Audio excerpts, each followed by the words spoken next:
चूड़ो चटाई में चमचाला, चूड़ो चटाई में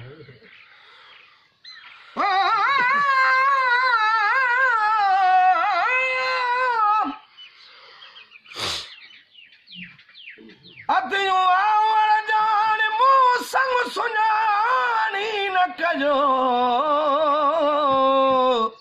हूं त न कढा हो तजी कोझारल जी काणे, रतीअ जे मिरहाण जीवड़ायुम जतसी ॾाघन ॾेरन डूंगरन दुखन आऊं ॾधी, पुछा पेर पुनहल जा विझा विख वधी, लिखे आऊं लधी न त पटन पंध केर करे।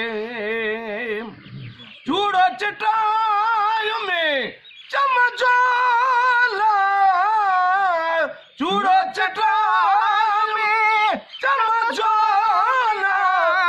मथा गुड़ो रंग गुडियारे वियो, ओ मथा गुड़ो रंग गुडियारे वियो, लाए लो अजूं वियो हलियो खान पुनल मुखे मारे वियो,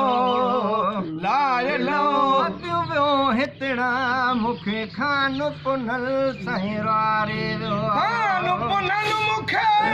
मारे वियो, ओ दिल भरो दिलड़ी धुतारे वियो,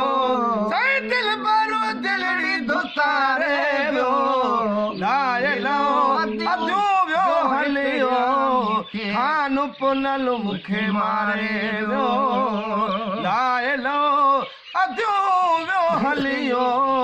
खान पुनल मुखे मारे वियो, अदियूं शाहो लतीफ़ चमिया,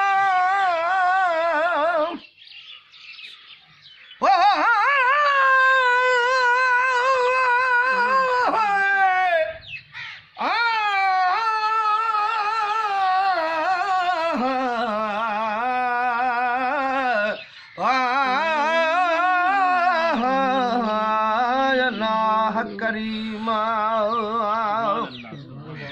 जेही जेही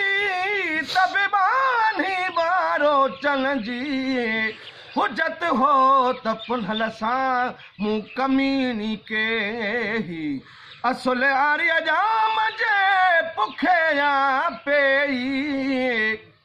असुल आर्य जाम जे पुखे या पेई, विसारे वेही तन के चिन खे कीअं रहा, अदियूं छाओ लतीफ़ चवे म्या,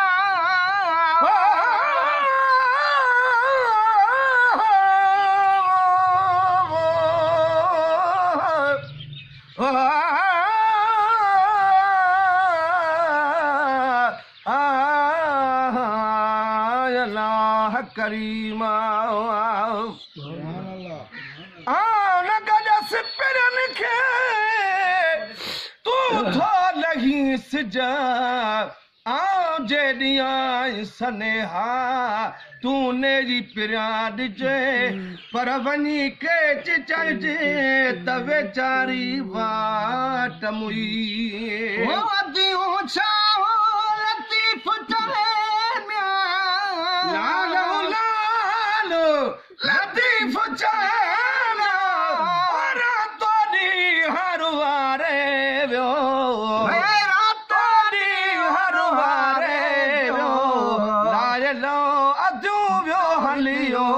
खान पुनल मुखे मारे वियो,